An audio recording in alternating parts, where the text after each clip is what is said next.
Welcome, Gunrunner.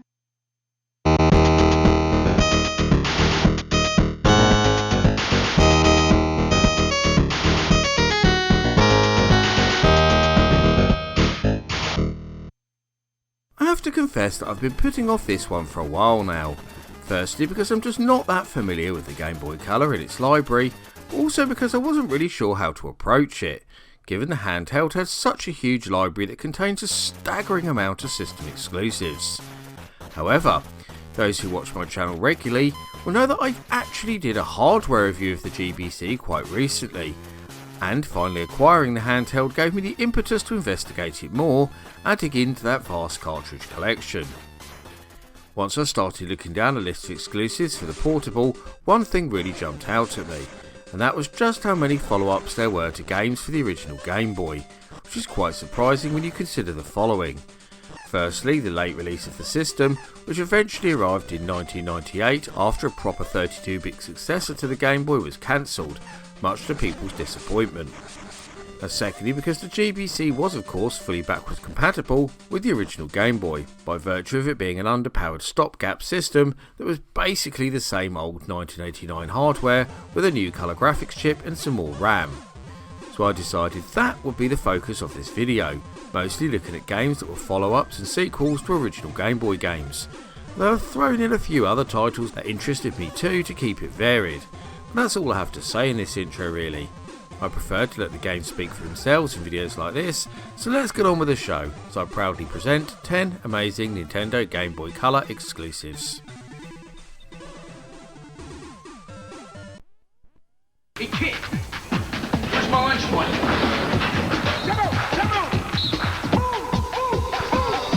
You haven't been flossing.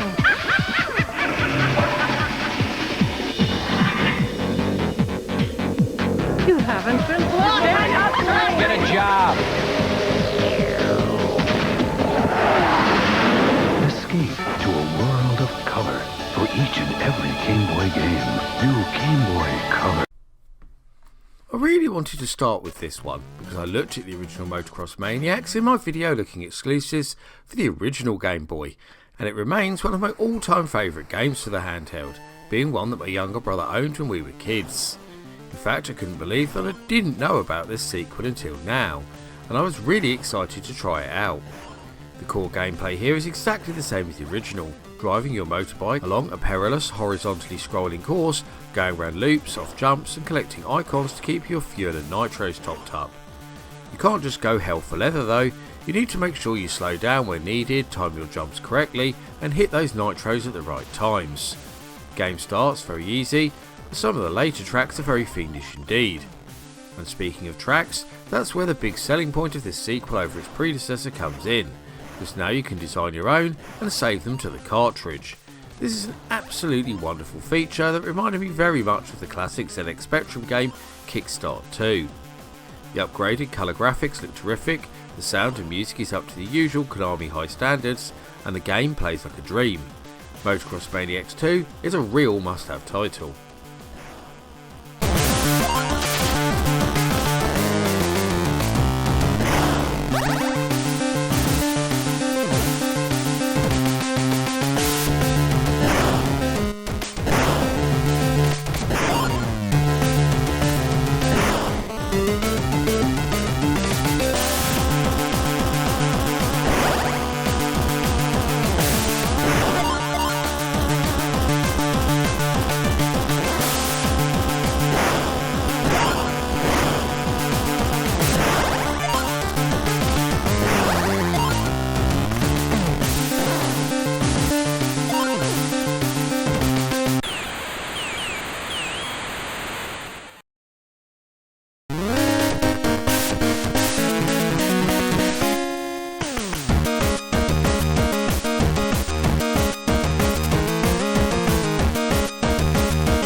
Okay, so Bomberman doesn't really differ that much, no matter what console you play it on.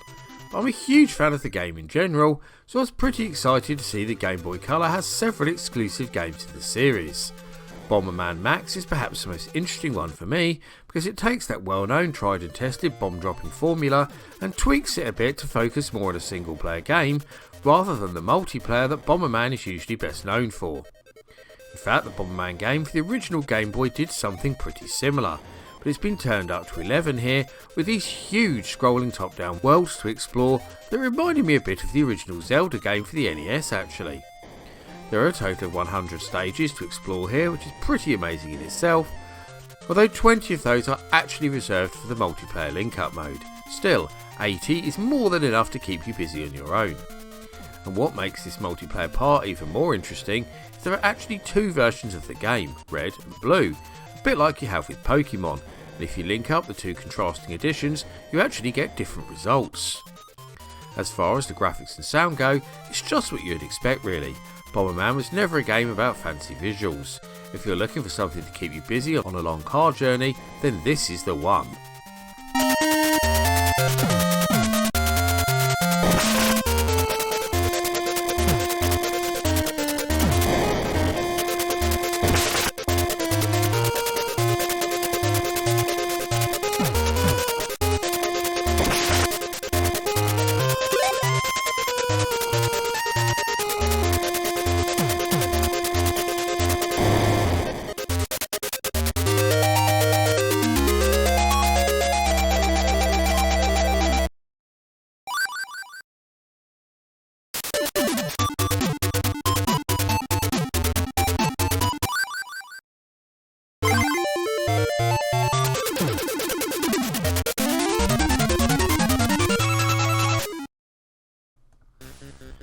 Although I didn't end up including it in my original Game Boy exclusives video, Bart Simpson's Escape from Camp Deadly is a game I remember fondly from my youth.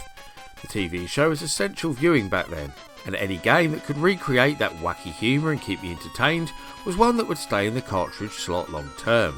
Given my nostalgia for that game and the TV show in general, although I must confess I stopped watching it a long time ago as it's just not as funny as it used to be, I couldn't wait to try out The Simpsons Night of the Living Treehouse of Horror to give the game its stupidly long-winded full title.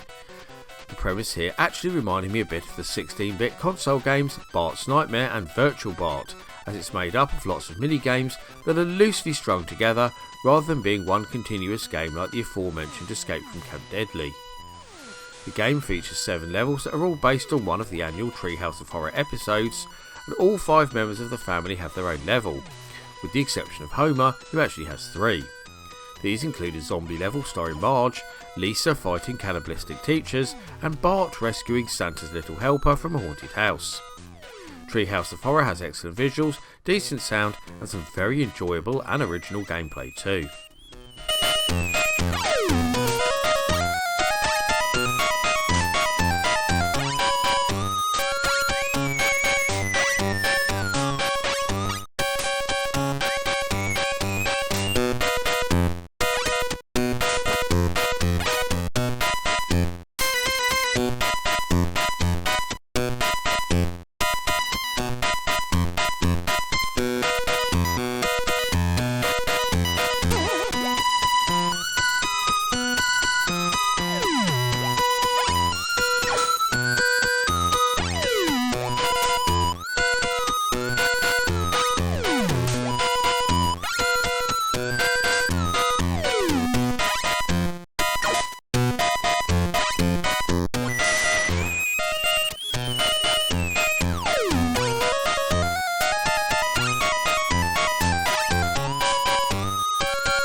Now this is a kind of 2 for the price of 1 entry in many ways, because I was interested to discover that the Game Boy has not just 1, but 2 exclusive Top Gear games.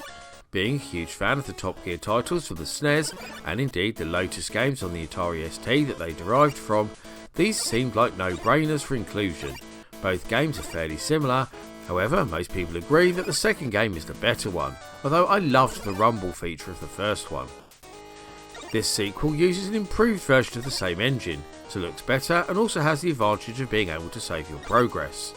You start off here by selecting your car, which aren't real but certainly bear some close resemblances to ones that are, and this is important because each one has very different specs. Then you get to choose where you want to start racing, and it's into the action itself.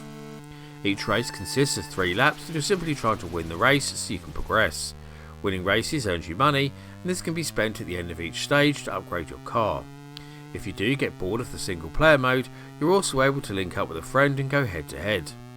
The graphics here are absolutely terrific, some of the best on the GBC in my opinion, but it's a shame there's no in-game music. This has to be my favourite racer for the vintage handheld.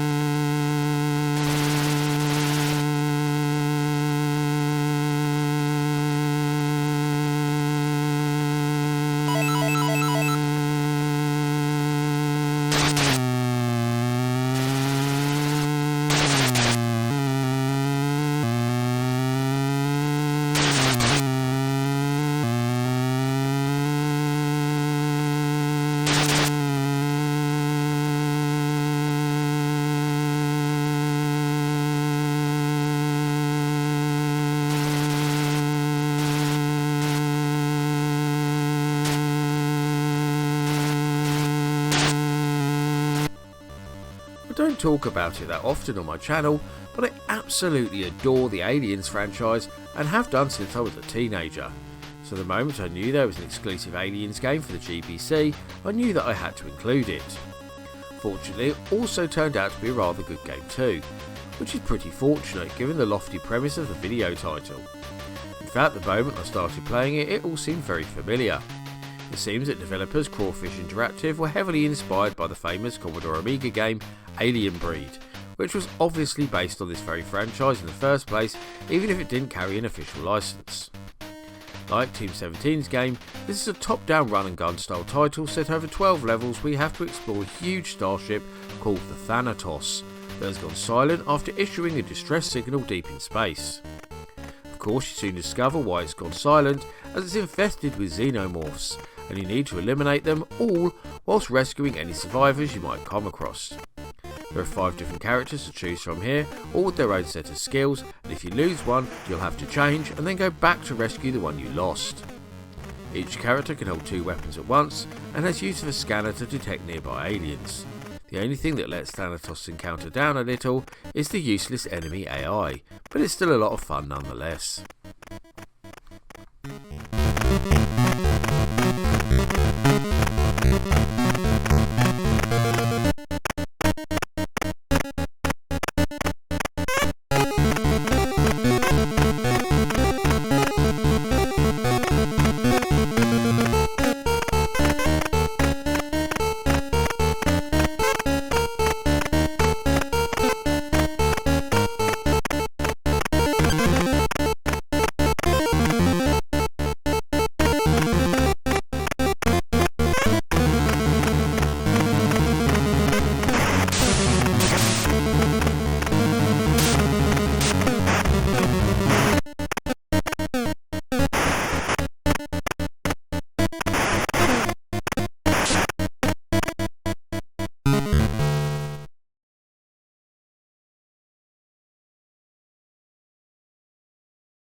And for this next entry we go back to another Game Boy sequel, as Elevator Action EX is an enhanced colour version of the game released for the original monochrome handheld in 1991, which itself was a remake of the popular 1983 Taito arcade game.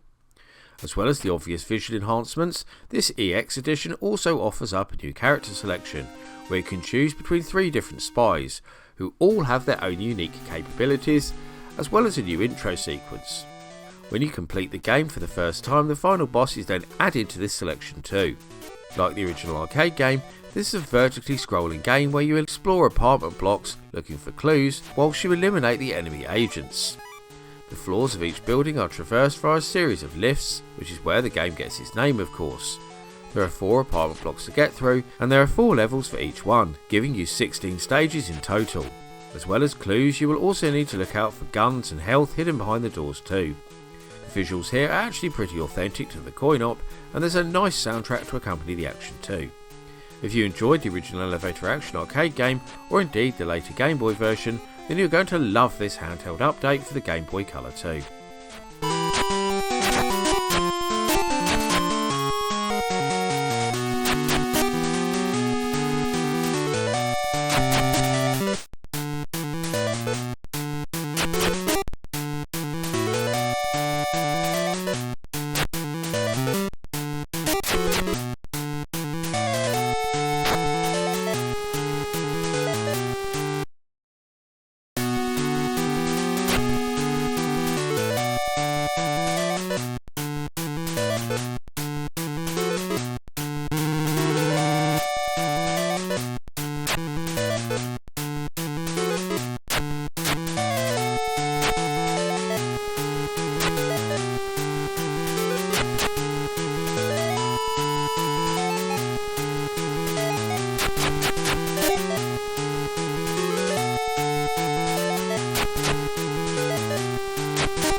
Now, I'm sure most of you are more than familiar with the Turok franchise, right?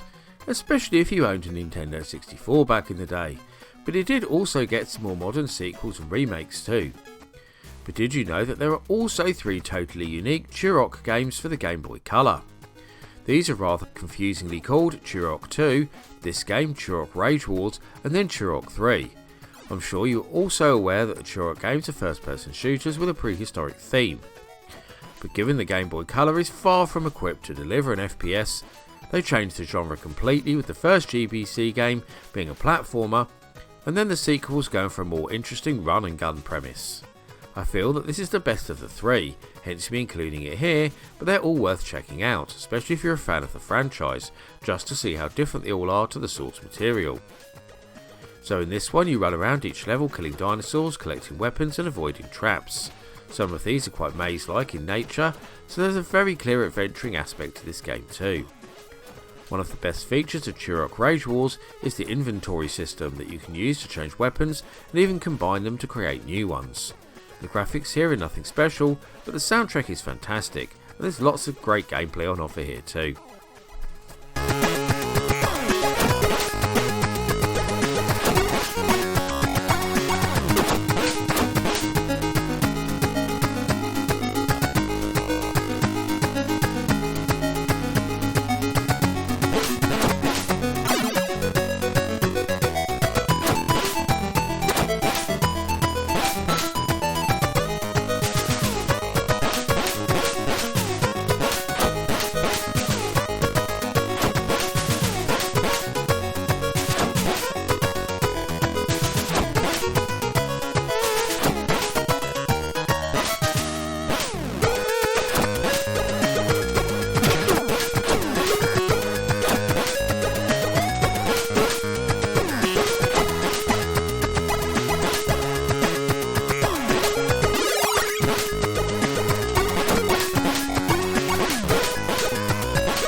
And now it's time to go back to another nostalgic memory, as one of my favourite games to play on my brother's Game Boy back in the day was Chase HQ, an excellent port of the fantastic Taito arcade game where you scream through a city in your Porsche 959, ramming criminals off the road.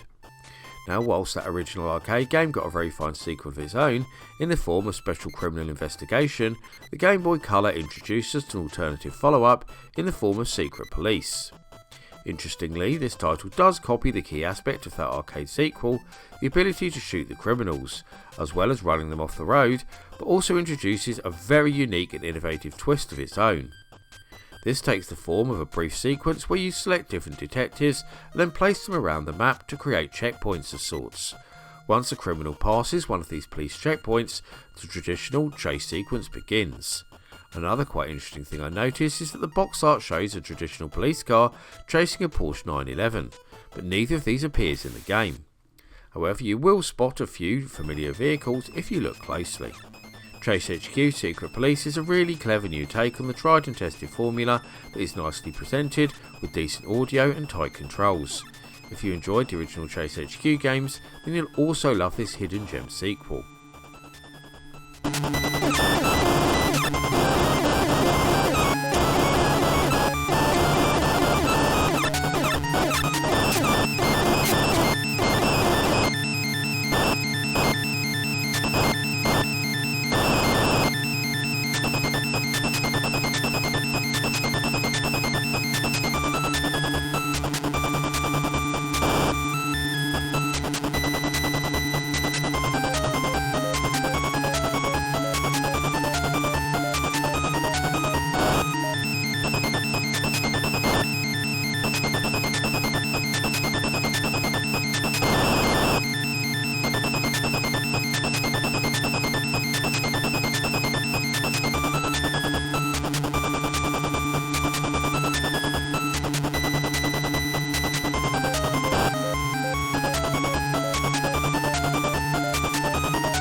Now this is one game on this list that I was semi-aware of before I started researching, because I used to be a huge wrestling fan, and I was very excited to discover that THQ had released a scrolling beat-em-up starring WWF superstars.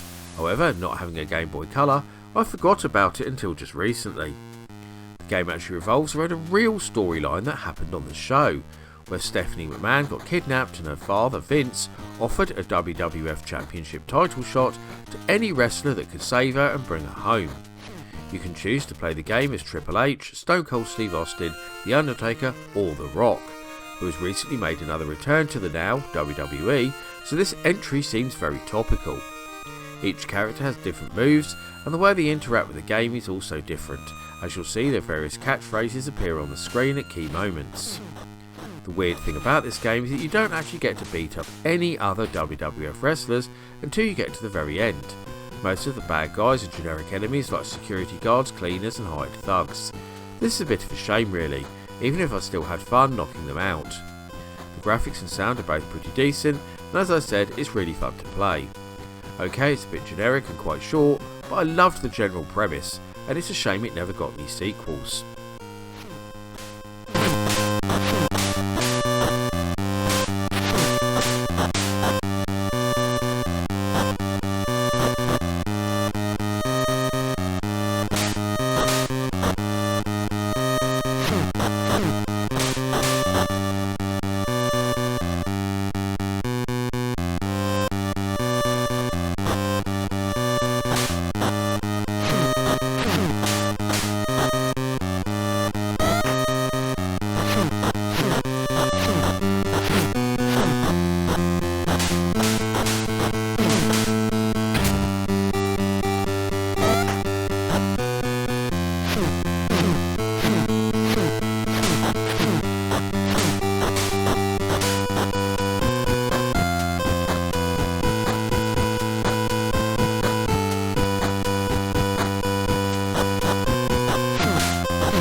I have to finish this video with another follow-up to a game that holds very happy memories, but across multiple formats, not just the Game Boy.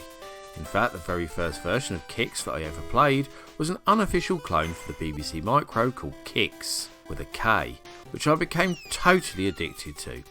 I later played it on my brother's Game Boy as well as on my Lynx, and loved the sequel Volfied on the Atari ST even more. But until now, I wasn't aware of this interesting spin-off for the Game Boy Color that introduces story-like elements into the series for the very first time.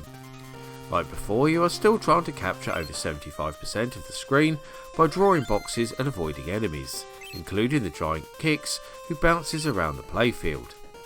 But as well as introducing the story, Kix Adventure also puts items onto the playfield to draw around too, a bit like the aforementioned Volfied in fact, but these aren't just power-ups. They are so-called treasure that you then use to decorate a room that some of the story takes place in. For those that really can't be bothered to follow the story and just want to get on with the game, they have included an original mode here too, as well as one where you can compete against the second player over Link Up. Visually, Kix Adventure is quite nice, especially the cutscenes, and the audio is good too. But this one is all about the furiously addictive gameplay that makes it almost impossible to put down.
America the Beautiful Game Boy Color. Get into it.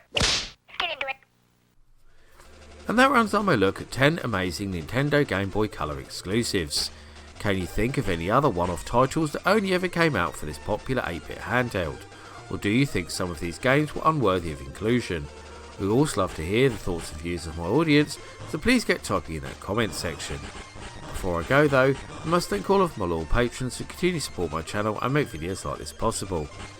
However, I must give special thanks to the following pages and YouTube backers in particular for their much appreciated pledges: Paul Daniel, Mins, Dos Gamerman, Luke MC, Carl Olsen, Seth Robinson, Grady Haynes, Mark Strickland, Climatorn, Trogdor the Burninator, Daniel Skrodsky, Ben P. Stein, Tabby Kirtsoon, Alan J. Dodds, Your Eyes Are Bleeding, and Electron Star Collapse. If you also want to help support all my creative endeavours, including this YouTube channel, then please go and check out my Patreon right now, where you can get access to host extra content, including downloads, exclusive videos, creative insights, and much more besides. I've been the Laird, I thank you for watching, and I'll see you all again for another video very soon.